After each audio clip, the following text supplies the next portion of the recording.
Therefore, whether it were I or they, so we preach, and so ye believe. Now in Christ we preach that he rose from the dead, but if there be no resurrection of the dead, then is Christ not risen?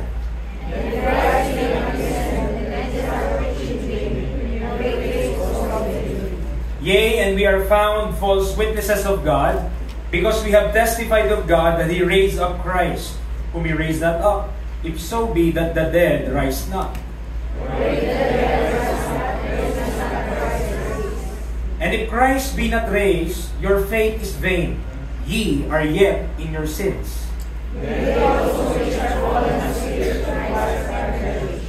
If in this life only we have hope in Christ, we are of all men most miserable.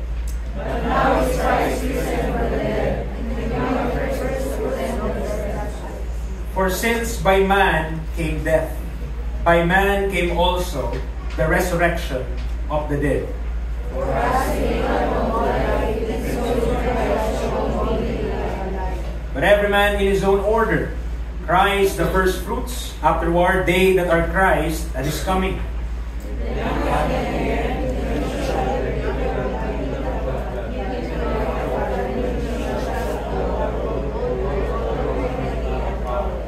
For he must reign till he hath put all enemies under his feet. For he hath put all things under his feet. But when he said all things are put under him, it is manifest that he is accepted, which did put all things under him. Sabay-sabay po tayo, verse number 28. And when all things shall be subdued unto him, then shall the Son also himself be subject unto him that put all things under him, that God may be all in all. May God be blessed upon reading of His holy word. Tayo kayo manalangin na maraming Diyos. Dakila salamat po sa umagang ito yung pinagkalo.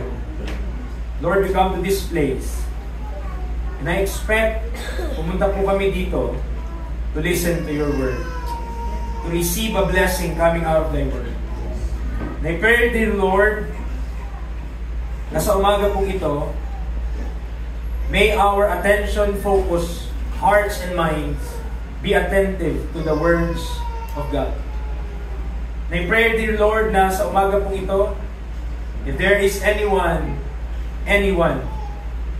na hindi pa po nakakakilala ng totoo sa Panginoong Jesucristo, ay sa pagkakataon pong ito, sila po ay makasampalataya na kay Kristo Jesus.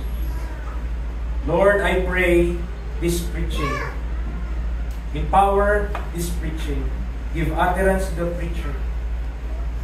There's nothing in me except Christ that is sufficient for this thing. Salamat po, Panginoon. Ikaw po maitaas, maluwalhati. In Christ we pray. Amen. Amen. And amen. Tayo po'y makakaupo.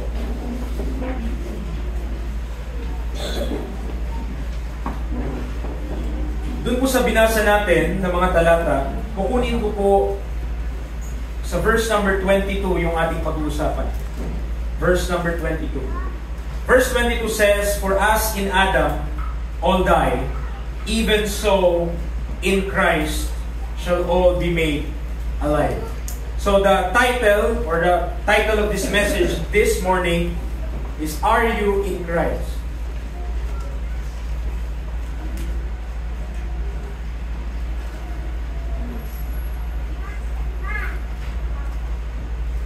That is a question, mga kapatid. Ang tanong po na yan ay bawat isa na nandito po ngayon ay dapat po alam nyo ang sagot sa tanong na ito. Each individual sitting right now, kahit po ako including na nagsasalita po sa inyong harapan, must answer that question rightly. Okay? Dapat tama yung ating kasagutan sa tanong na ikaw ba ay na kay Kristo? Are you in Christ?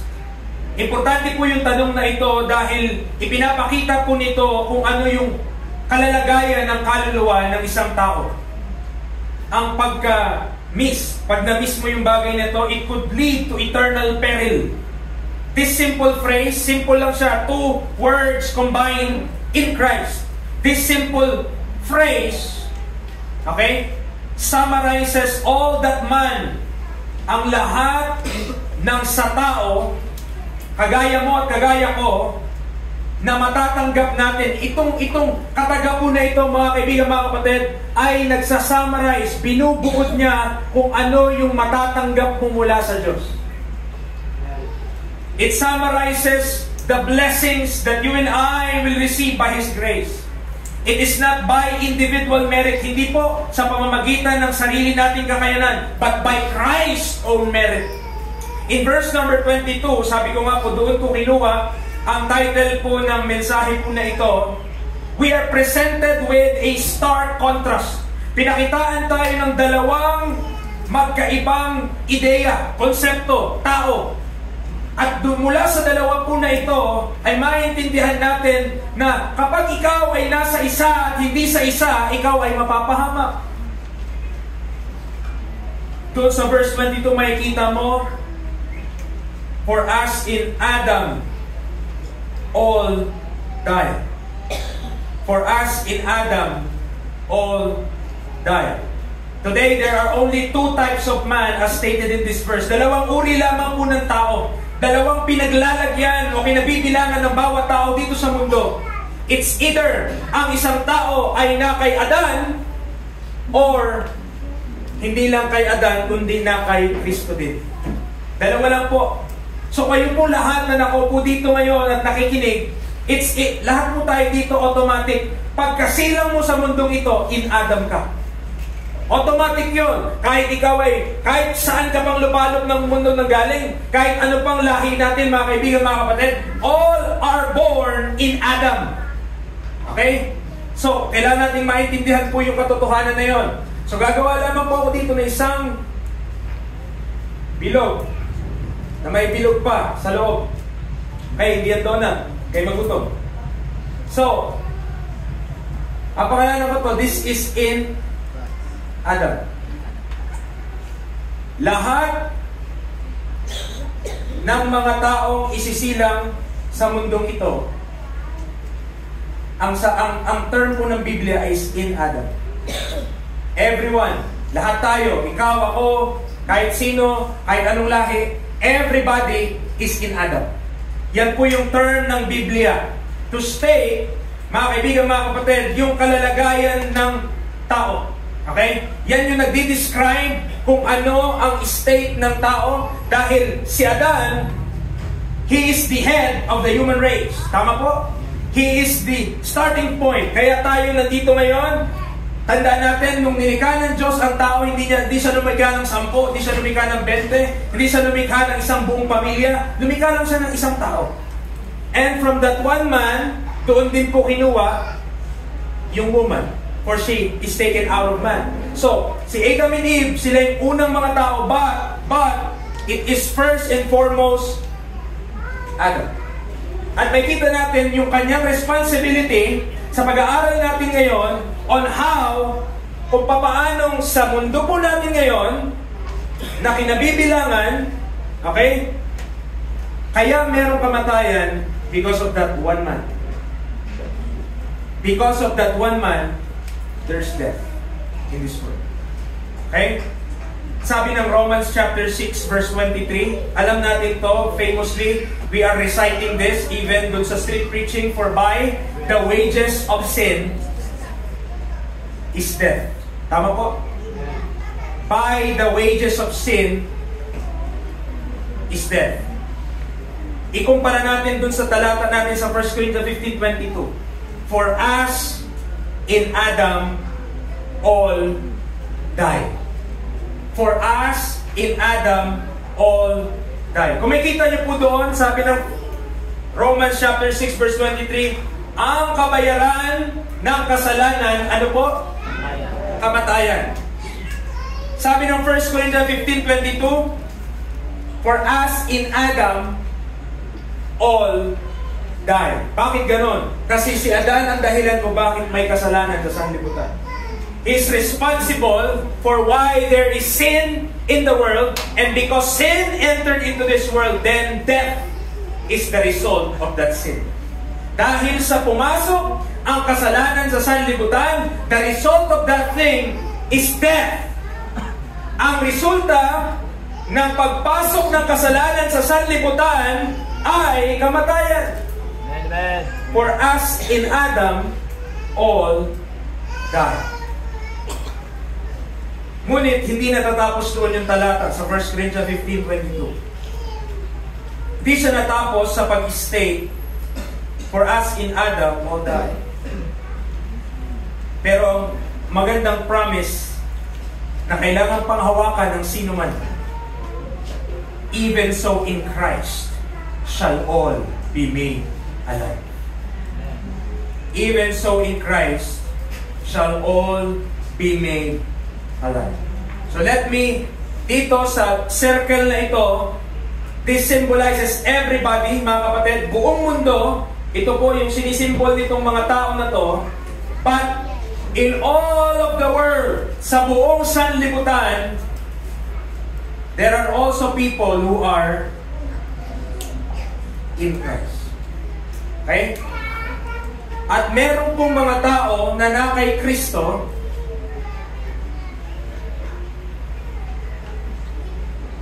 at itong mga kay Kristo will be alive. Ang magiging future ng mga tao na kay Adam, condemnation. So may kita natin mamaya. Yung future ng mga kay Adam, and remember this, kung ikaw ngayon ay humihinga, in Adam ka. Sino dito hindi na humihinga? Okay, kung lahat tayo dito humihinga, nandito ka sa kategoryang ito. Nandiyan po kayo? Okay? Now, kung kilala mo na si Kristo, at ikaw ay nakakilala na sa Panginoong Jesus, you are already in Christ. Ang kaibahan ng kay Adan lang at hindi na kita nyo, yung circle ng in Christ, naka-circle din sa kay Adan. Kasi hindi naman nawala yung pagiging in Adam natin. Hence, dapat nasa langit na tayo o wala na tayong katawan ngayon. Spirito na lang tayo. Pero tayo po ay flesh pa rin hanggang ngayon. Tama po ba? Humihinga pa rin tayo, nakakasalamu tayo sa ibang tao. Meaning to say, we are still in Adam, but what is more important ay hindi lang ako anak ni Adan, kundi I am in Christ. Wow. At yun po yung pinaka-importanteng bagay na dapat mangyari sa bawat tao sa panahong ito. Na hindi lamang ikaw na kay Adan, dapat ikaw ay na kay Kristo. Hindi po yan automatic.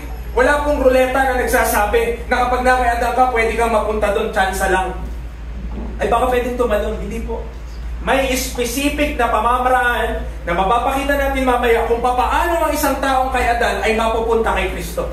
At hindi ka pwedeng mag-invento ng kahit anong paraan maliban sa pamamaraan na sinabi ng salita ng Diyos.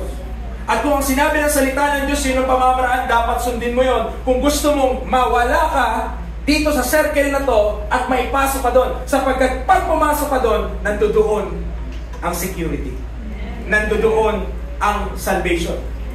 Labas nito, wala. Wala kang seguridad outside of Christ.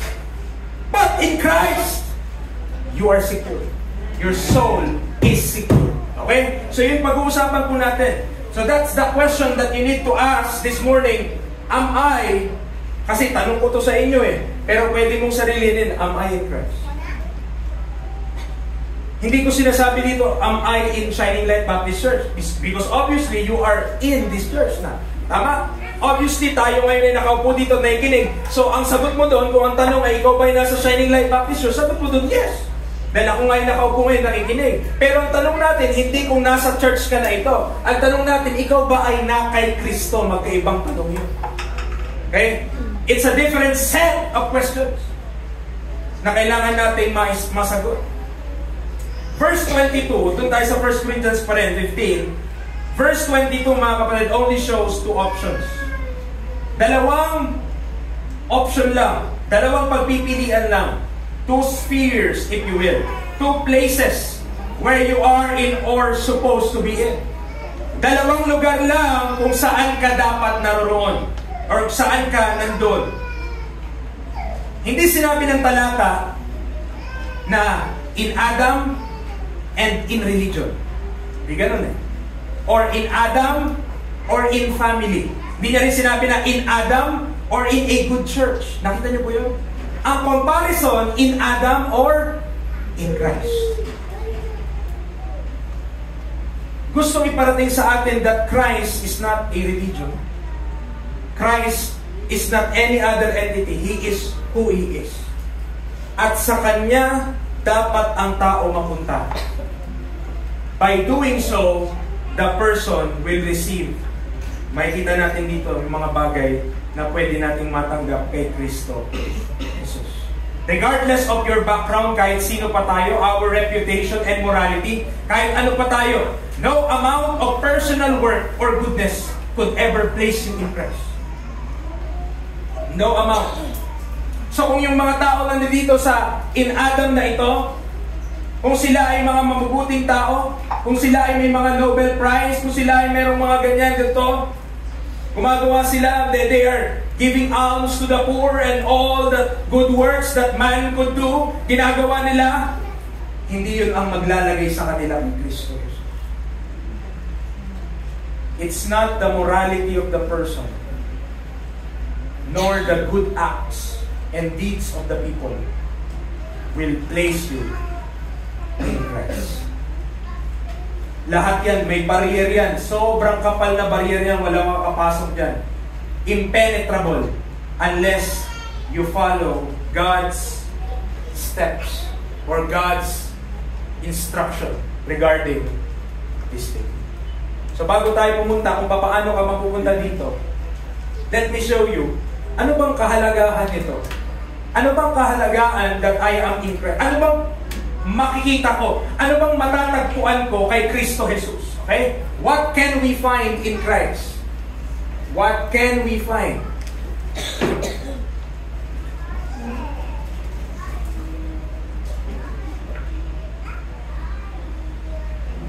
What can we find in Christ? So may nilista ako dito, 12 po mga kapatid. Okay? Hindi po ito exhaustive, meaning to say, hindi lang ito yung mga bagay na matatagpuan mo kay Kristo Jesus. But I believe this is a good representative na maintindihan na natin, ay, ganda pala. Kapag ikaw pala ay na kay Kristo, ganito pala yung mga benepisyo na makuha mo. No? At kapag nakita natin, naintindihan natin yun, mas lalo natin ma-appreciate. Kung tayo, we are already in Christ, sabi ka lang sa Panginoon, thank you Lord. Dahil I don't deserve any of these things apart from your grace. Biyaya lang ng Panginoon. So, huwag natin patagalin po. Una, Romans 3:24. Romans chapter 3 verse 24. Ano bang matatagpuan mo kay Kristo? What is so important about this phrase in Christ na dapat maintindihan ng bawat tao? What is so important to this phrase? Number 1 in Romans 3:24, may kita natin dyan, being justified freely by His grace through the redemption, listen, that is in Christ Jesus. Amen. Ulitin ko po. Being justified freely by His grace through the redemption that is in Christ Jesus. First of all, kaya mahalaga na maintindihan mo at malaman mo kung ikaw ay na kay Kristo ay dahil kay Kristo merong redemption. Okay? In Christ, there is redemption. Picture, ano ibig sabihin? Ibig sabihin, lahat ng mga nakay Kristo Jesus, tinubos. Lahat ng mga nakay Kristo Jesus, nabayaran na ang kanilang mga kasalanan. Lahat ng mga nakay Kristo Jesus ay binayaran na sa pamamagitan ng dugo ng Panginoong Jesucristo. Now, kung ikaw ay nasa labas ni Kristo, hindi ka redeemed. Kung ikaw ay na kay Kristo, you are redeemed. There is redemption. Merong katubusan. Saan mo matatagpuan yun? In Christ Jesus. Go outside of Christ. There is no redemption. Lumabas ka kay Kristo. Walang kaligtasan. Walang katubusan. Wala po sa pamagitan ng kanyang banal na dugo. Though salvation is to all men. Ang call ng kaligtasan ay para sa lahat. Yet only for those who believe matatanggap yung katubusan. Amen. So in Christ, number one, there is redemption. But outside of Christ, wala pong redemption. Outside of Christ, kapag ngayon, sa panahon ngayon, wala kay Kristo Jesus, nandito kayo, isip ko mabuti kang tao, there's no redemption. Pero kung ikaw ay na kay Kristo, you are redeemed. You are bought with a price. Okay? With the precious blood of Christ. Pangalawa po, in Romans chapter 8, verse 39. Romans chapter number 8, verse number 39.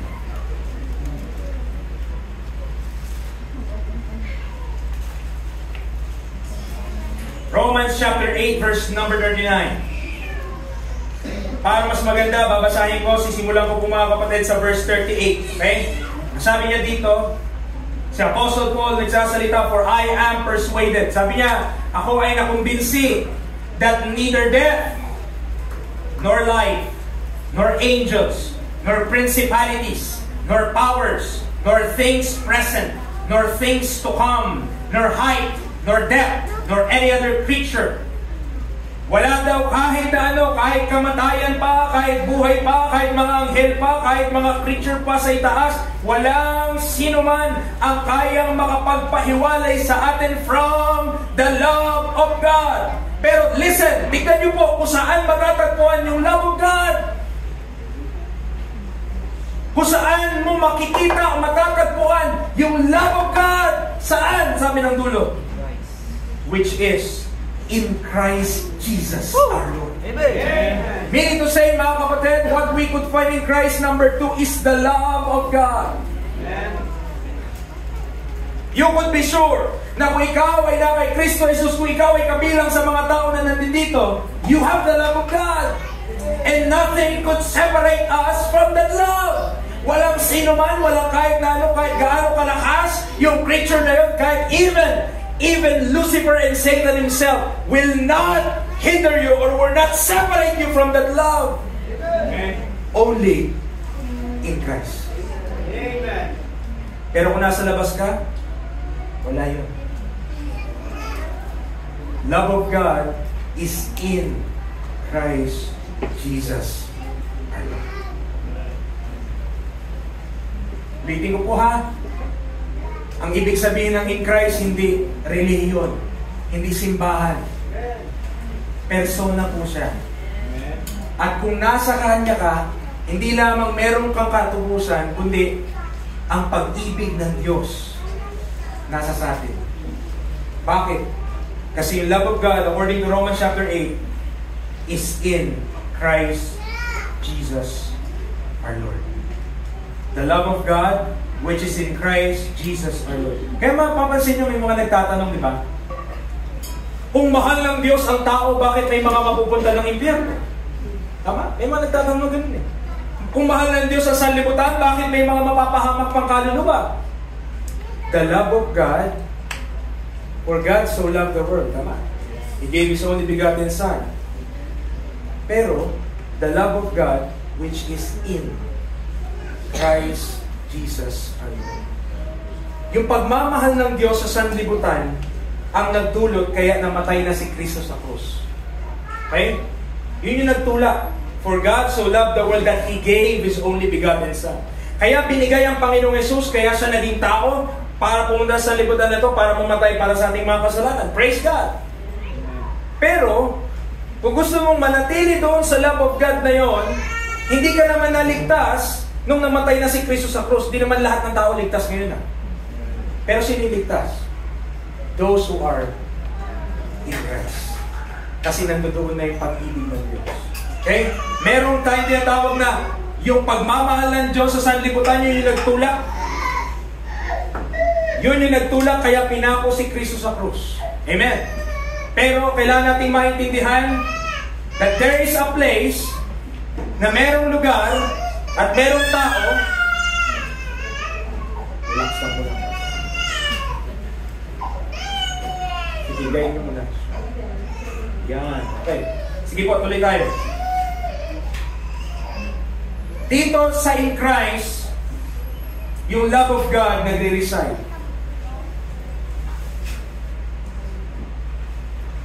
And nothing could separate us from that love kung nandun ka sa loob nun. Pero kung nasa labas ka, mahal ka rin ng Diyos. Kaya lang, wala pang security dito. There's no security. Mahal ka ng Diyos, namatay si Kristo. Pero may kailangan ka pang gawin. Paniwalaan mo yung mensahe na yun. Kasi pag hindi ka mapupunta kay Kristo Jesus. So hindi lamang po in Romans chapter 9, hindi na tayo alis dun sa Romans chapter 9. So not just in Christ we find redemption and the love of God, but in Romans chapter 9 verse 1, tignan niyo po. Romans chapter 9 verse 1. I say the truth in Christ. I line up. My conscience also bearing me witness in the Holy Ghost. So hindi lamang po katubusan yung matatagpuan natin kay Kristo, hindi lamang pag-ibig ng Diyos na hindi na tayo mahihiwalay kailanman, but also we find truth in Christ. Okay? Diyan pa po kayo? Amen. Sabi ni Jesus Christ, I am the way, the truth, and the life. No man cometh unto the Father, but by me. So ang Panginoong Yesus, siya mismo po ang katotohanan. Okay? Ang Panginoong Yesus mismo ang katotohanan, and in Him is truth. Outside of Christ are many lies. Puro kasinungalingan po ng sanlibutan na ito. The world will promise you na gawin mo tong bagay na to, magsumikap ka sa area na to, at gaganda ang buhay mo, magiging successful ka, pero wala si Kristo. That is a failure, my friend. That is a serious failure. Why? Because ang sabi ng Biblia, what shall it profit a man if he shall gain the whole world and lose his own soul? Anong pakinabang na makukuha natin yung mga bagay sa liputan na to and miss the greatest thing that you could ever have, and that is the Lord Jesus Christ. It's not riches, it's not houses, it's not vehicles, it's Christ Jesus, the Lord. Hindi po yung mga bagay na sanlibutan na ito, because all of those things could perish in a moment. Yes. All of those things could be gone in seconds. Amen. Our monies in the banks could be, di ba, pwede yung ma-hack. Wow, wala. Kala mo sobrang secure. Hindi, sa akin na sa Gcash, sa akin na ganto. Mga kapatid, it could be gone in seconds. Amen. Everything could be gone. If our economy collapse, kung ang mga ekonomiya natin sa administrasyon na ito mag-collapse lahat, mga kapatid, hindi tayo dapat mangamba. Because you have Christ. If you have Christ and you are in Christ, you are secure. Amen. Amen. But if everything, lahat ng mga na-offer ng sanlibutan na to, thank you, lahat ng sanlibutan na ito na-offer sa'yo, okay? Lahat ng pwedeng i-offer ng sanlibutan na to, meron ka, naabot mo, narating mo. Pero wala si Kristo sa iyo at wala ka kay Kristo. Yun ang pinaka nakakalungkot na tao.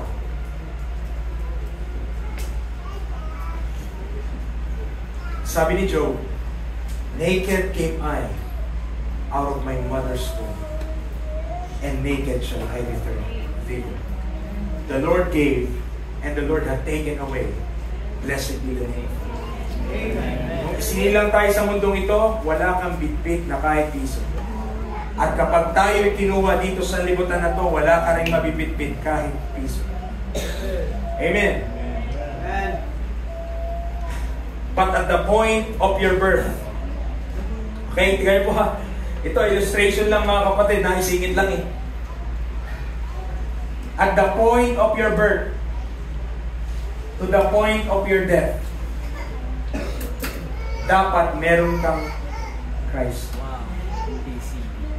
So that your eternity is eternal life and not the lake of fire.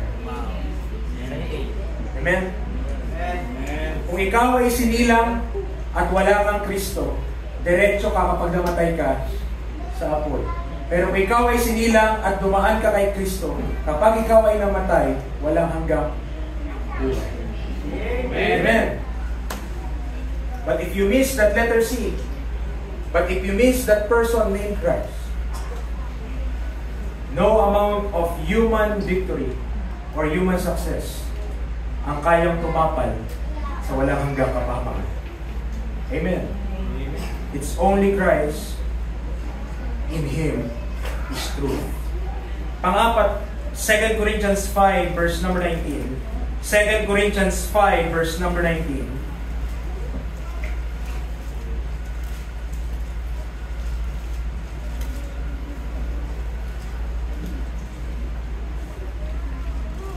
Diyan po kayo. Amen. 2 Corinthians 5 verse number 19. Ang sabi niya, to wit, that God was in Christ, reconciling the world unto Himself, not imputing their trespasses unto them, and had committed unto us the word of reconciliation. Number 4, what we could find in Christ ay hindi lamang katubusan, hindi lamang pag-ibig ng Diyos, hindi lamang katotohanan, but also reconciliation. Preacher, ano ibig sabihin ng reconciliation? Ibig sabihin nun, previously, merong hindi pagkakaunawaan. Previously, may hindi po pagkakasundo. But because of Christ, nagkaroon po ng katubusan or nagkaroon po ng pakikipagkasundo. Yung dating magkaaway, magkabati na. Yung dating hindi magkasundo, ngayon ay nagkaayos na. And remember, when we are yet in our sins, tayo po ang, according to the Bible, are the enemies of God.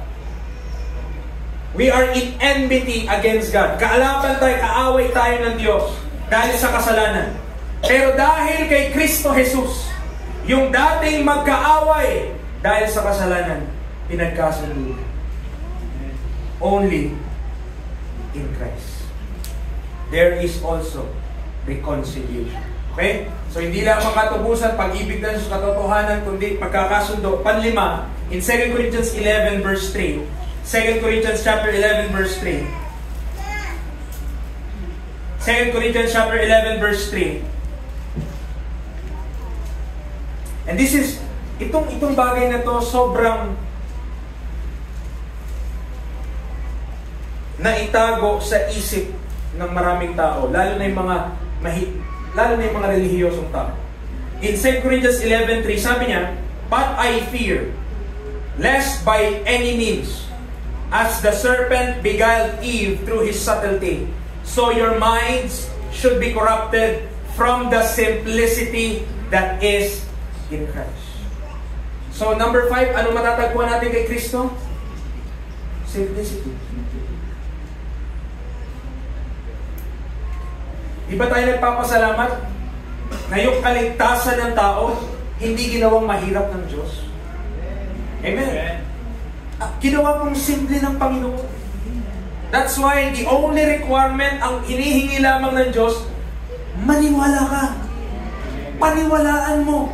Manampalataya ka sa ginawa ni Kristo Jesus. Ginawang simple ng Diyos. Pero ang reliyon, hindi kailangan magtapat ka pa. Hindi kailangan magpamiyembro ka. Hindi kailangan gawin mo to, gawin mo yan.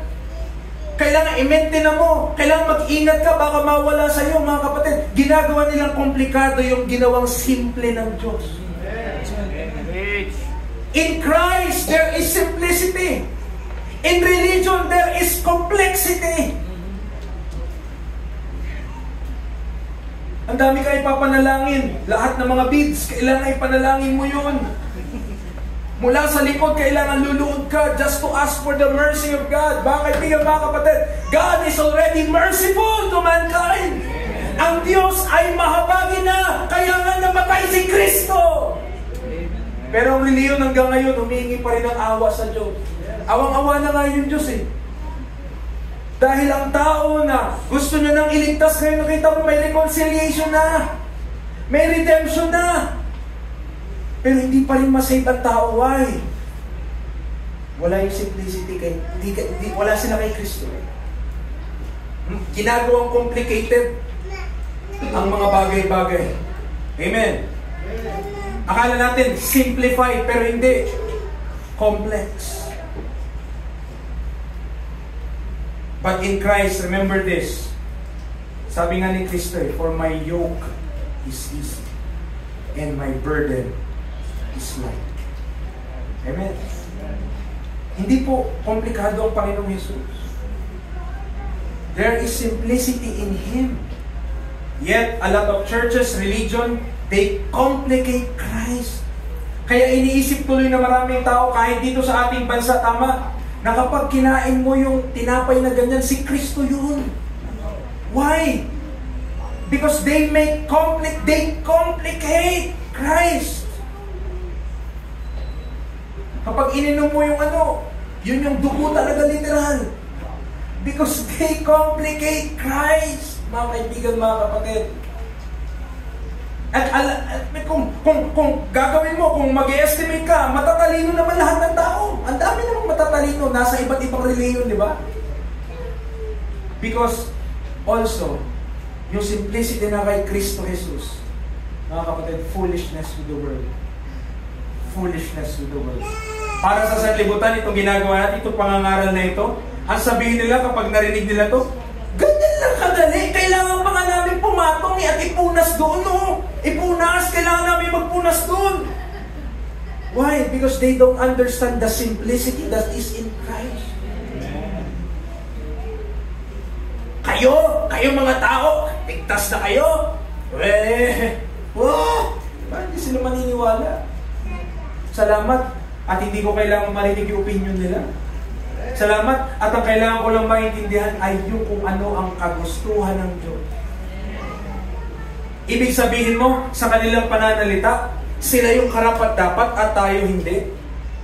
Pero sa ating doktrina, mga kapatid, walang karapat-dapat. Walang sino man dito ang magsasabi at tatayo sabihin niya, dahil ako'y ganito, kaya ako ligtas. Ha? Utang na loob naman. Amen. Walang sino man dito ang kayang magmayabang at magmalaki. Kaya kung iisipin nila, imposible na kayo iligtas. Ganito kayong uri ng tao. Ganito kayong ginagawa niyo pang-araw-araw. Salamat sa Panginoon, di siya nakatingin doon.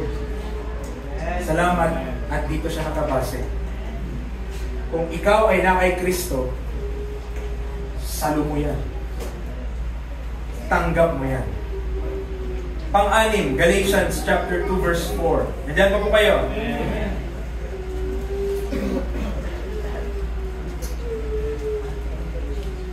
Galatians chapter 2 verse 4.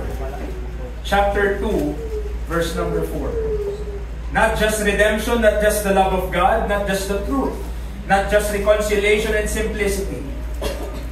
But one more thing, number 6, that we find in Christ is liberty. Okay? Liberty, mga. Ano sabi niya? And that because of false brethren unawares brought in, who came in privily to spy out our liberty, which we have in Christ Jesus, that they might bring us into bondage. May mga tao na ayaw nilang masave. Okay? May mga tao na ayaw nilang maligtas because maybe, ang iba iniisip nila, kapag ako naniwala sa ganyan, kailangan i-church ako. Kailangan ayusin ko yung buhay, kailangan ganito. No? So they think na kapag naniwala sila kay Kristo, sila ay parang makukulong. Okay? So iniisip nila, kapag ako'y naniwala sa gospel, kapag ako'y naniwala sa ginawa ni Kristo, makukulong ako. Ang hindi nila na-realize, kapag hindi ka naniwala kay Kristo, nakakulong ka. At saan ka nakakulong? Sa kagustuhan ng sanlibutan na ton at ng kaaway. You are already in bondage of sin. Nasa ilalim ka na ng kagustuhan ng sanlibutan na ito. Unknowingly, akala ng mga hindi saved, malaya sila. Quite the contrary. Sila ang nakakulong, tayo ang malaya. Amen. Dahil kay Kristo, nandoon ang kalayaan, mga kapatid. Amen. Ito po para maipaliwanag ko sa inyo kung bakit tayo ang may kalayaan. Yung mga nasa sanlibutan, nagkakasala sila, tama? Pero hindi nila kayang maglingkod sa Diyos na makakalugod sa Diyos. Hindi nila kaya yun. Why? Wala silang Holy Spirit. Okay? they that are in the flesh, listen, cannot please God. So kung ikaw ay hindi ligtas, kahit maglingkod ka sa Diyos, maglumpasay ka, hindi ka maliligtas or hindi ka ligtas, di yan tatanggapin ng Diyos. Sila na mga nasa laman ay hindi kayang ma-please ang Diyos. Okay? So, kung sila'y malayas, kung magkasala sila dyan, maggagawa ng kasalanan, nandoon na. Pero kaya ba nila maglingkod sa Diyos? Hindi nila kaya. Tayong mga ligtas, ito po. Tayong mga ligtas, kaya ba natin maglingkod sa Diyos? Yes. Acceptable na, bakit living sacrifice holy? Acceptable na to God, which is your reasonable service. Pero pwede rin ba tayong magkasala? Hindi dapat, pero kaya natin. O sino mas may kalayaan doon? Tayo may kalayaang pumili kung ang Diyos susundin na natin sa buhay natin, kung magpapatuloy tayo sa kasalanan. Sila wala silang choice.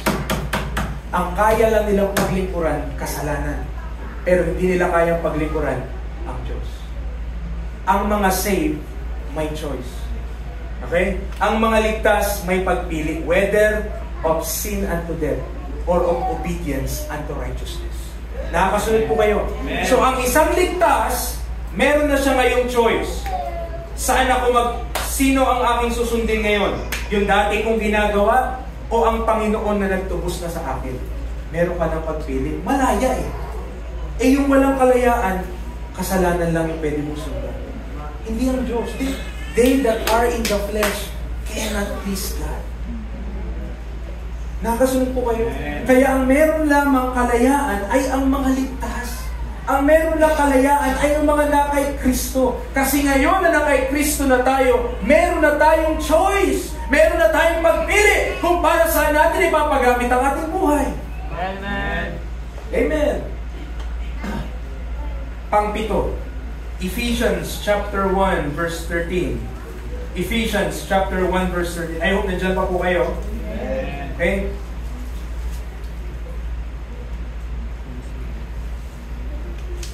Ephesians 1:13. Parang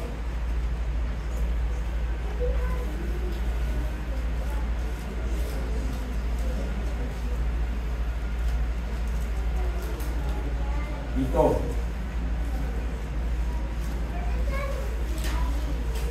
Dito nagkamali ako ng lagay. Pero alam niyo po ang verse na blessed with all spiritual blessings in heavenly places in Christ. Yun yung talatang dapat kong naisulat dito. Okay. So kung nakita niyo po, ano po? Verse 3. Yun, verse 3. Sumobra na, lagay ng 1. Sabi niya, Ephesians 1:3. Blessed be the God and Father of our Lord Jesus Christ, who hath blessed us with all spiritual blessings in heavenly places. Pero saan natatagpuan? So kay Kristo, ang lahat ng spiritual blessings.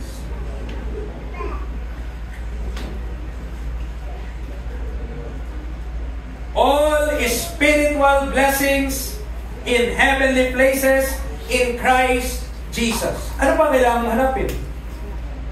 Kompleto na. Amen.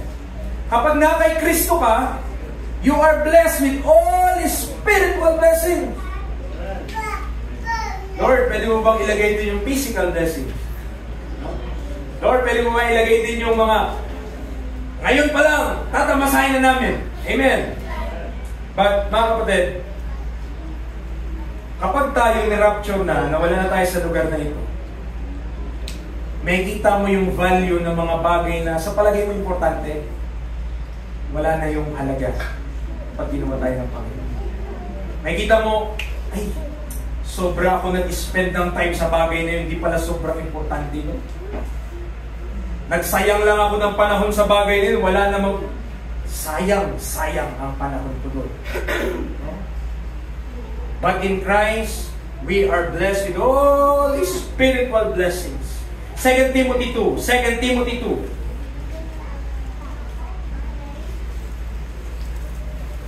2 Timothy chapter 2, verse number 1. 2 Timothy 2, verse number 1. Ang sabi niya, thou therefore, my son, be is strong in the grace that is in Christ Jesus. In Christ Jesus, we also find grace. Amen. Amen. Walang sino man sa atin ang deserve ang kaligtasan, deserve ang mga nangyari sa atin, deserve nobody. It's only by the grace of God. At matatagpuan mo yun kay Kristo Jesus. Diyan pa rin sa 2 Timothy 2, verse 10. So, mula verse 1, verse 10, nasabi ng Bible, therefore, I endure all things for the elect's sakes, that they may also obtain the salvation which is in Christ Jesus with eternal glory. Maliwanag po ba mga kapatid? Amen. What we find in Christ is also salvation. Amen. Hindi ko matagpuan ang kaligtasan sa relihiyon. I could not find it. I could not find salvation in my own intellect. I could not find salvation in my own self. Amen. Hindi sa pamamaraan ko, hindi sa kakayanan ko. Pero nakita mo yung una bago yung salvation grace? Ang sabi ni Paul, I am what I am by the grace of God. Amen. Ako, kung sino nakikita nyo, kung ano yung nakikita nyo sa tao, it's because of the grace of God. Amen. Kung tayo gamitin ng Panginoon, tandaan natin, kung tayo gamitin ng Panginoon para makapag-akay ng kaluluwa, para makapagpalakas ng kapatid, huwag mong i-claim yun, ako yun, ang galing ko talaga. Hindi po. By the grace of God. Amen. Amen. By the grace of God. Ang kaligtasan also, with eternal glory, you would find in Christ. Number 10, Philemon. Okay. Philemon. Diba sa atin, ngayon lang nabuksan ang Philemon. Philemon chapter. Kahit anong chapter?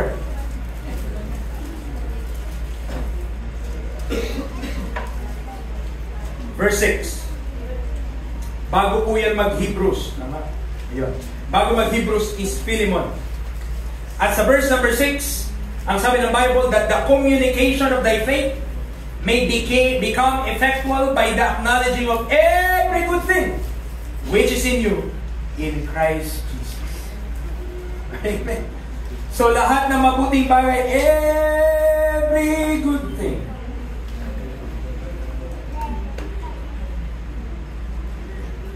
Amen. Every good thing in you, saan mo matatagpuan yun? In Christ. Nakita mo yung pangit mong ugali, si Ayan yun. Nakita mo mabuting ugali, si Kristo yun. Amen. Pag nakita mo, yung ugali ng isang tao, ligtas, mananampalataya, no? Hindi maganda yung ugali niya, hindi maganda yung pananalita niya, yun talaga kasi siya, sa laman niya. Pero pag nakita mo, nagbabago na ba? Magtitimpi na ba? Mabait na. Si Kristo yun, hindi siya yun. Kasi yung tao na yan, kilala ko yan. Kilala ko yung tao na yan. Pero dahil nagbago siya, si Kristo yun. Amen! Amen. It's not, it's the flesh yun eh. Diba? So every good thing in Christ. Okay? Number 11, Philippians chapter 3. Philippians chapter 3. Philippians chapter 3. Okay? Verse 9. Philippians chapter 3 verse number 9. Hindi lamang itong listahan na to, but also in Philippians chapter 3 verse 9, and be found in Him, not having mine own righteousness, which is of the law, but that which is through the faith of Christ, the righteousness which is of God by faith. Righteousness now.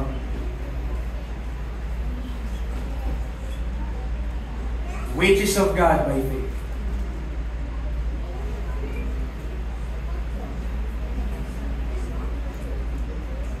Nabanggit ko na po ito dati. Alam nyo, kung merong tao na maliligtas siya sa pamamagitan ng kanyang mabuting gawa, boboto ako para kay Apostle Paul. Tataas ko kamay ko. Okay? Bakit? Kasi sabi niya, doon sa kanyang pagsunod sa batas, blameless siya. At naniniwala ako sa kanya, di siya nagsisinungaling. Kung meron kang titignan, apart from Christ, maliban kay Kristo, kung titingin ka ng tao sa Biblia at masasabi mo, itong tao na to lumalakad ng tama sa harapan ng Diyos, okay? Maayos siya, sumusunod siya sa batas as God intended, okay? Si Paul yun. Si Apostle Paul yun. Saludo ka dapat sa kanya. Talagang yun yung buhay niya. Pero mga kapatid, ang sabi niya dito sa talata dito, verse 7, but what things were gained to me, those I counted loss for Christ. Ibig sabihin, si Paul, di ba? Kung wala siyang ibang kakompetensya, kung wala kang ikukumpara sa kanyang iba, top 1. Top 1. Top 1. Ibig sabihin, talagang approve sa Diyos. Pero nung nakita niya si Kristo, mga kapatid, so si Pablo nakita niya si Kristo, kinumpara niya yung sarili niya kay Kristo. Abay, walang binatbat, walang sinabi. Nanliit siya sa sarili niya at itinuring niya ang lahat ng siya na dumi. Ayoko na lang i-translate ang maayos yung dang. Kayo na lang, alam niyo yung dang. Okay? So, sabi niya, what things were gained to me, those I counted loss for Christ. Dahil nung si Kristo humarap ang lawful at sumusunod na batas sa si Pablo kay Christ, sabi ni Paul, wala pala ito lahat for Christ. Wala lahat. Amen? Because it is in Christ na pagtagpuan niya rin yung righteousness na galing sa Diyos, hindi niya righteousness. Not having my own righteousness, but the righteousness which is of God by faith. By the way, mga kapatid, yun yung kailangan mo para mapunta ka ng langit. Righteousness which is of God. Kasi kung righteousness of man, it will always be hanging in the balance. Hindi kaya ng kabutihan mo, hindi kaya ng kahit na anong kabutihan mo na ma-outweigh yung sin na nasa atin. Amen. Sabihin mo, mabuti akong tao. Hindi ako nag-aagrabyado ng iba. Abay, kung ikaw tatanungin ko, anong nagawa ni Adan para mapalaya sa hardin ng Eden? Nagsinungaling? Ano pa? Anong ginawa niya? Mga kapatid, kumain ng ipinagbabawal na bunga ng Diyos. Kung ikaw yung judge, titignan mo yung ginawa ni Adan. Hatulan mo ba siya? Nagutom ka lang naman Okay na yan. Pero mga kapatid, hindi sa paningin ng Diyos. Kung sa paningin ng tao, makakapasa siya, sa paningin ng Diyos, hindi makakapasa yung ginawa niya. Dahil isa na nga lang yung utos, sinuway ka. Hindi naman utos sa kanya Pwede naman niya kainin kahit ano Sige, kung ano gusto mo, kainin mo. Ano lang yung pinagbabawal ng Diyos? Yung bunga dun sa gitna ng puno ng kaalaman na mabuti at masama, at yun pa yung kinain niya. Lastly, number 12, Colossians chapter 1. Malapit na po tayo matapos sa introduction. Amen. Colossians chapter 1 verse 19. Okay, Colossians chapter 1 verse 19. Ang sabi ng Bible, for it pleased the Father that in Him, in Christ, should all fullness dwell. So what we could find in Christ, number 12, is all fullness. Mula sa listahan na ito, mga kapatid, may hahanapin ka pa ba? Mula sa listahan na ito, sasabihin mo pa ba na, hindi, kulang pa yan. Mga kapatid naman, bulag na lang na magsasabi. Okay? At bingi, na kapag ito ay naintindihan, na basa mo, narinig mo, sasabihin mo na, hindi pa yan sapat. Mga kapatid, si Kristo ay sapat na. Amen. Lahat ng kakailanganin mo sa kaligtasan at sa kahit sa pamumuhay, matatagpuan mo sa Kanya. Amen. Lahat po ng bagay na kailangan ng tao sa kaligtasan at kahit pagkatapos ng kaligtasan, paglilingkod sa Panginoon, na kay Kristo Jesus na. Wala ka nang dapat hanapin pa, wala ka nang dapat isipin pa na kahit na ano. Okay? And by the way, hindi pa ito lahat yun. Hindi pa ito lahat yun. But we receive exceeding abundant grace which no man deserve or could ever earn. Kaya po ang tawag dito, grace. Amen. That's why this is called grace. Dahil walang sino man sa atin dito ang kayang magsabi na deserve ko yung mga bagay. Turn to Romans chapter 5. Turn to Romans chapter 5.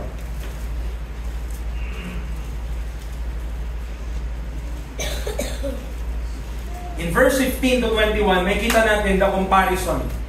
Kanina, pinakilala ko sa inyo that yung mga nakay Adan at meron ding mga nakay Kristo. At titignan natin dito the difference between Adam and Christ. Dito sa talata po na ito. In Romans 5:15 to 21, sundan nyo lamang po sa inyong mga mata and we will make comments. But not as the offense, so also is the pre-gift.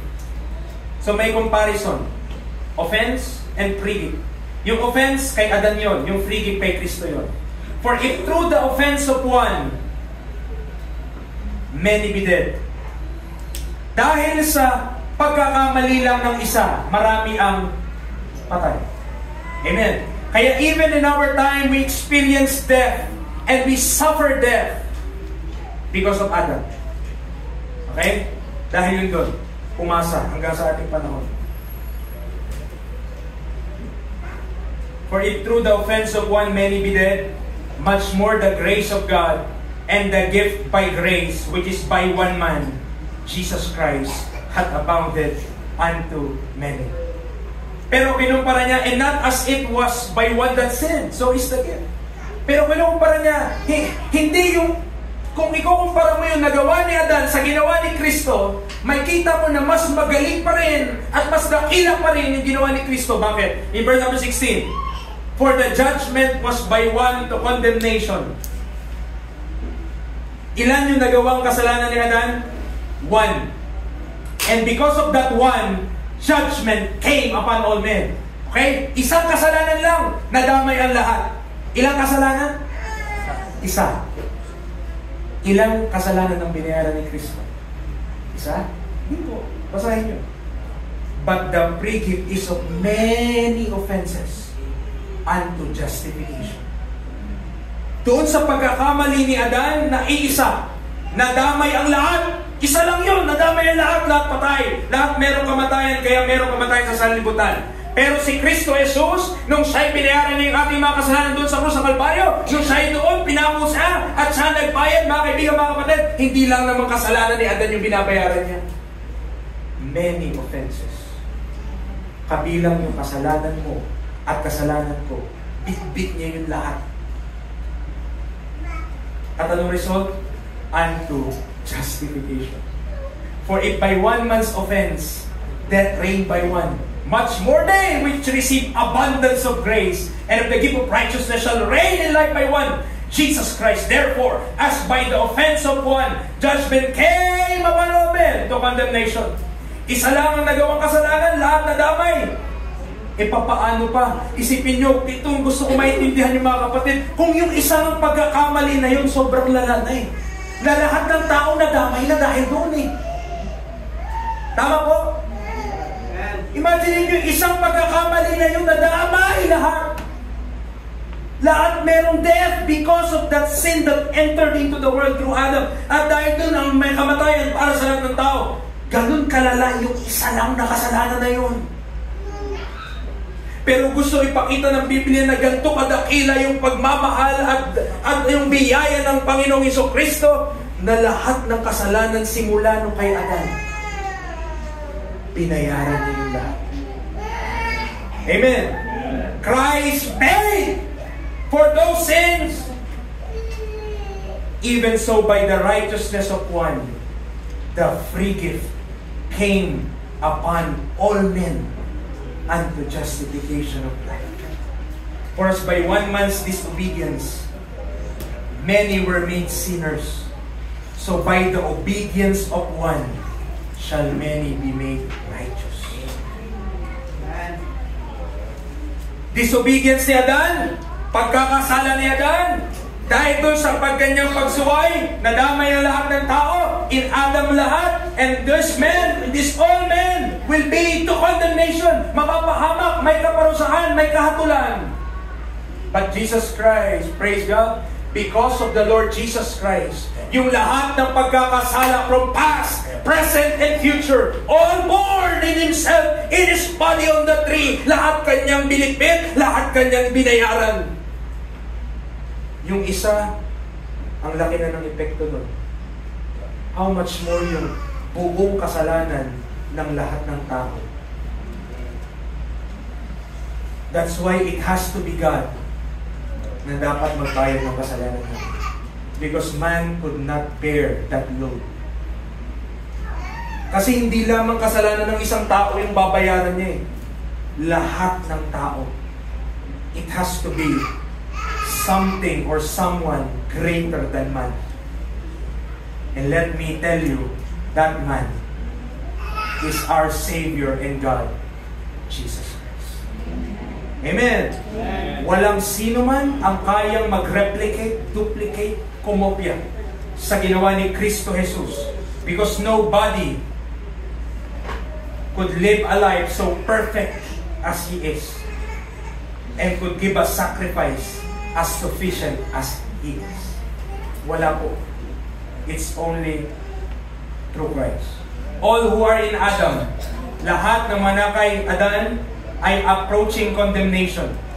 Kung hindi ka pa saved, if you're not under the Lord Jesus Christ, if you have not believed the gospel of the Lord Jesus Christ, let me tell you, you are still in Adam now. Ikaw ay nakay Adan pa rin.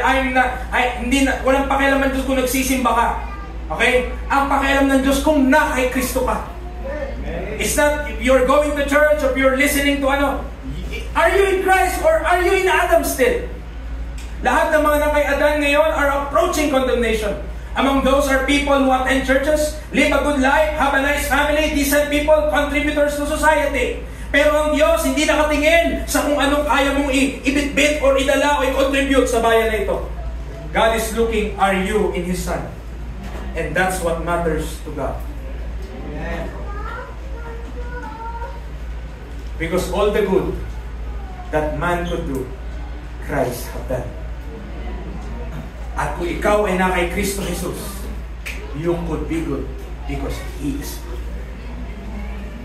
Lahat ng mga kaya natin gawin sa ating sarili amounts to nothing if we are to use that to merit eternal life. Kung sasabihin natin, ganito akong tao, maayos akong tao, papunta ako ng langit kasi ganito ako, mga kapatid, nagkakamali tayo. The key word here is free gift. And it is to all men. Now, ito ang tanong. Malapit na po tayo magtapos. Praise the Lord. Kung tayo magtatanong, preacher, bakit nire-reject pa rin ng tao kung libre naman?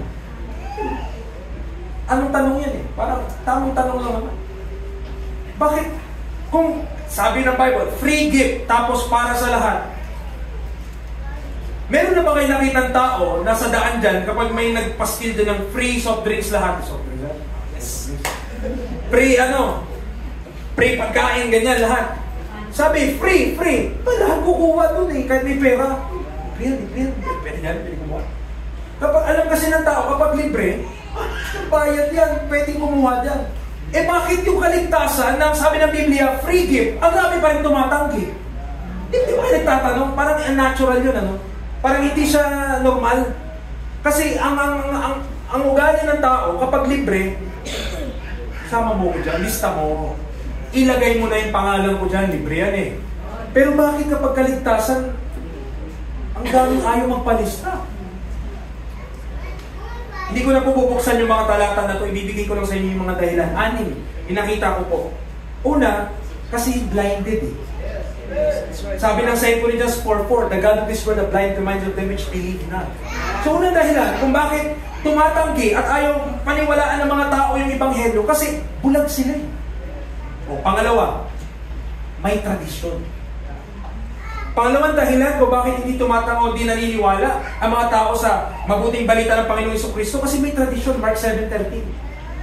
Ye have made of none effect the word of God through your traditions. So pamagit may tradisyon, nakagawian na, Dito na kami pinanganak, iho. Dito na rin kami mamamatay, iho. Nilunok ang susi. Hindi na kayang maano ang padla. So may mga tradisyon kasi. May mga paniniwala na pinasa-pasa kahit yung simula mali. At dahil mali yung simula, napasa ng mali, pasa, pinaniwalaan na yung mali ay tama. Pero may mga hindi naniniwala. Okay? Una, bulag. Pangalawa, may mga tradisyon. Pangatlo, mga kapatid, may mga strongholds. Colossians 2:8. Beware lest anyone spoil you through philosophy and vain deceit, after the tradition of men, after the rudiments of the world, not after Christ. So meron mga tao na hindi sila masave, hindi sila maligtas-ligtas, dahil yung mind nila talaga namang may stronghold. Hindi pa ba uligtas, ipinagkaloob ko ng buhay ko sa ministry na mahabang panahon?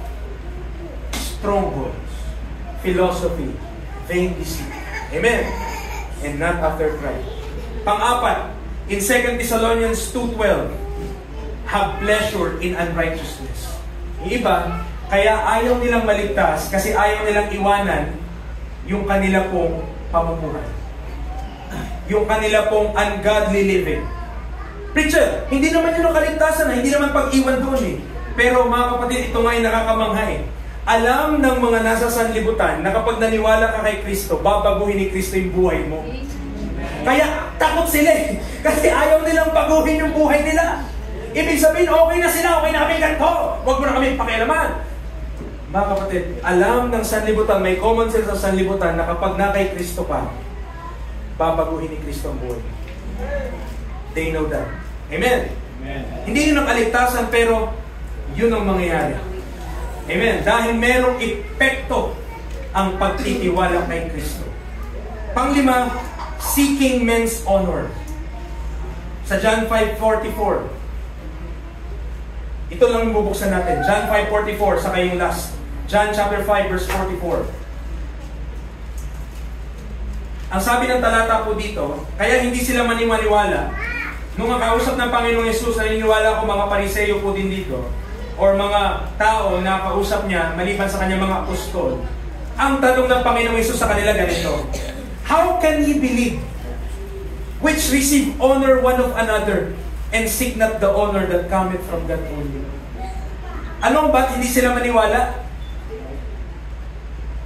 Kasi ayaw nila yung honor ng galing sa Diyos. Gusto nila yung honor ng tao. Ibig sabihin, may pakialam sila sa opinion ng ibang tao. Kapag naniwala ako dyan, ano na lang sasabihin ng mga friends ko sa Friendster at MySpace?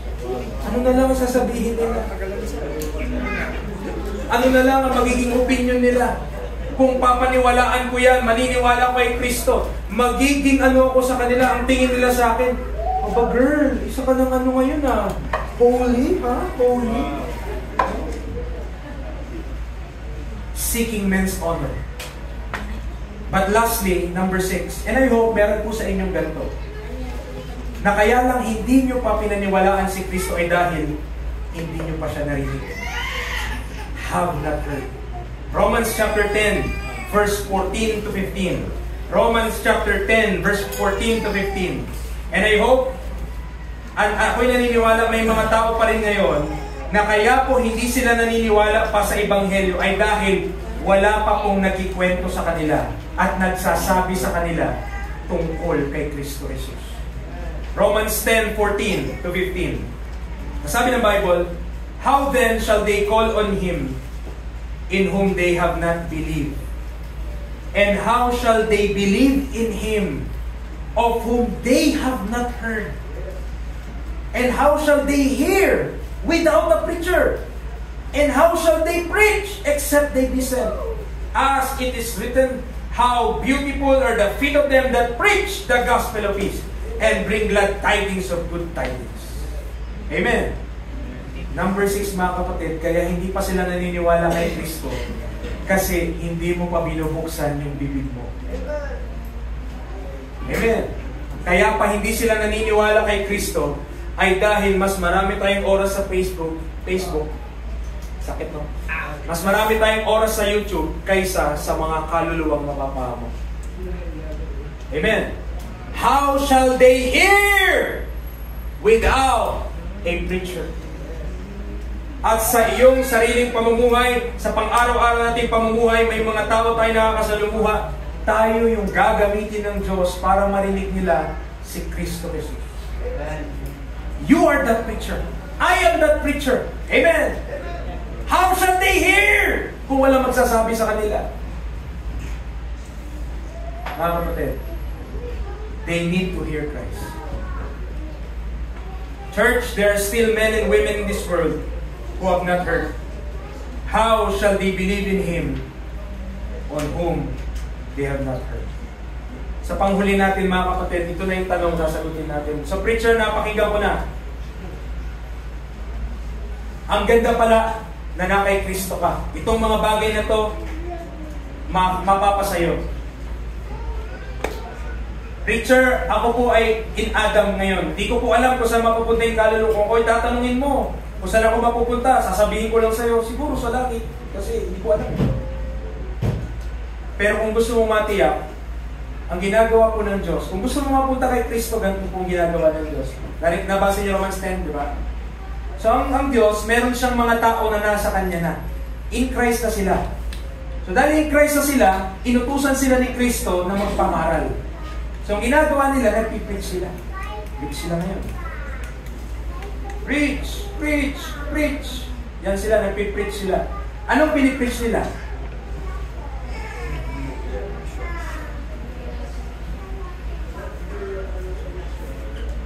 Pinipreach nila preaching of the cross. Preach about His blood. Preach about His death. Preach about His burial. And preach about His resurrection. Diba? Pero, lahat ng yan, sino yan? Si Kristo yan. So, pinapangaral po yung Ebanghelyo na matatagpuan mo sa 1 Corinthians 15, 1-4. Tama? Pinapangaral nitong mga nakay in Christ. Kasi paano mo ibibigay ang wala sa'yo? Tama? So yung nangangaral ng gospel ay yung mga taong nakatanggap na ng gospel. Na-receive na nila, napaniwalaan na nila sa sarili nila, napaniwalaan na nila yung record, na yung ginawa ni Kristo ay susapat na para kabayaran ng kasalanan. So itong mga tao na to, nangangaral sila, pipreach sila, preach the gospel. Until one time, may isang tao mga kapatid, ang naging response niya sa mensahe, hindi next time na lang. Ay, wag mo na akong kulitin tungkol dyan. Ay, wag mo na. Ang kulit mo naman. Ay, okay na kami sa religion namin. Merong ang response niya, naniwala siya. Amen. Kayo po ba naniniwala hanggang sa panahon natin ngayon, nagliligtas pa rin ng Panginoon? Amen. So meron pa rin mga tao na in Adam na maniniwala. Ang gagawin po, mga kaibigan, mga kapatid, ng Holy Spirit sa taong naniwala, according sa 1 Corinthians 12:13, according to Romans chapter 6, yung Holy Spirit, magandang pula, para makita nyo, natin transfer siya. Ang ginawa ng Holy Spirit, baptize that person into Christ. Put that person in Christ. Nung pagkakataon na pinaniwalaan ng tao na to, anong papaniwalaan niya? Ayan lang ang papaniwalaan niyo. Pinaniwalaan ng tao yung ginawa ni Kristo para sa ating mga kasalanan. Pinayaran niya, sapat na yung ginawa niya, pinaniwalaan niya lang yun, no? Kailan niya pinaniwalaan? Pwedeng habang nakikinig ng preaching. Kasi sabi, how shall they hear without a preacher? Pinaniwalaan niya yung mensahe na yun habang pinapangaral. Alam mo, hindi na kailangan tumayo ng upuan. Nung naniwala siya sa mensahe nito, pinasok na siya diretso kay Kristo Jesus. Preacher, hindi ko naramdaman yun. Pero naniwala ako. This is accepted by faith, not by feelings. Yun! The moment na ang tao pinangalaan ang Ebanghelyo ni Kristo, kahit wala ka pang naramdaman sa iyong katawan, ang ginawa ng Espiritu, pinasok ka na kay Kristo Jesus. At nung pinasok ka, lahat ng mga ito, 1 second, nasa kadiliman ka. 1 second, nasa liwanag ka na. 1 second, nasa kaharian ka ng kaaway. 1 second, nasa kaharian ka na ng Diyos. Ganun lang, nung naniwala ang tao sa mensahe ng Panginoong Jesucristo, siya ay ipinwesto, siya ay inilagay, siya ay pinasok kay Kristo Jesus, at ang lahat ng mga bagay na ito ay napasa Kanya. Sino pa ang aayaw na mapunta kay Kristo Jesus? Amen? Sino pa ang tatanggi sa kabutihan ng biyaya ng Diyos sa tao? Sana hindi tayo blinded. Sana hindi tayo nabulag ng tradisyon. Sana wala tayong stronghold. Sana hindi tayo, ayaw natin, hindi, kasi pag naniwala magseryoso ako, dyan ako mag-church, aasarin ako ng mga tropa ko. Mga kapatid, mas iniisip mo pa yung sasabihin ng iba kaysa sa sasabihin ng Diyos. Tungkol sa kaluluwa mo, mag-isip-isip ka. Dahil ang ating buhay, hindi natin tiyak. Amen. Amen. Lahat na nakapakinig po dito ng aking boses, ang sabi ng 2 Corinthians 6:2, last verse. Pinutol ko na po ito. Behold, now is the accepted time. Behold, now is the day of salvation. Amen. Believe on Christ. Lahat ng kailangan natin, nasa Kanya. Wala ka na kailangan hanapin pa. Amen. Kapag wala ka kay Kristo, lahat yan hindi mo matatamasa. All this world could offer is vanity. All that Christ could offer is eternity. Choose you this day kung sino ang para sa iyo. Tayo po ay manalangin. Maraming Diyos, dakila salamat po sa kalakasan na meron kay Kristo Jesus. Pagbibigay ko ng mensahe ngayong umaga, salamat Lord dahil I know hindi po babalik ng walang kabuluhan ang iyong banal na salita. Lord, I pray na nawa lahat ng mga taong naaabot ng tinig na ito, boses na ito ngayon, nawa sila po ay nakay Kristo Jesus. Oh, what a joy to know ng lahat ng mga tao na ito, na mamaya mag-fellowship kami, we know that we are approaching the same heaven. We are going to the same Lord, that we will enjoy the same eternity na makakapiling ka namin magpakailan. And Lord, give us conviction na nawa, huwag kami masatisfy na kami lang, kundi may mga tao po sa labas na kailangan namin sabihan. But convict, O God, continue to convict those na until now, they have not believed on Christ kasi meron silang reservations, may mga excuses sila. Maybe those reservations might have some merit, pero compared to Christ, that is nothing. And we pray that they will receive the gospel of our Lord Jesus Christ. Thank you, Lord, dahil karapat-dapat ka po sa aming buhay. Thank you dahil grace ang kaligtasan at wala kaming gagawin, but only to believe on Christ. Salamat po. Give you all the glory and praise this morning. In Christ's name we pray. Amen. Amen. And amen.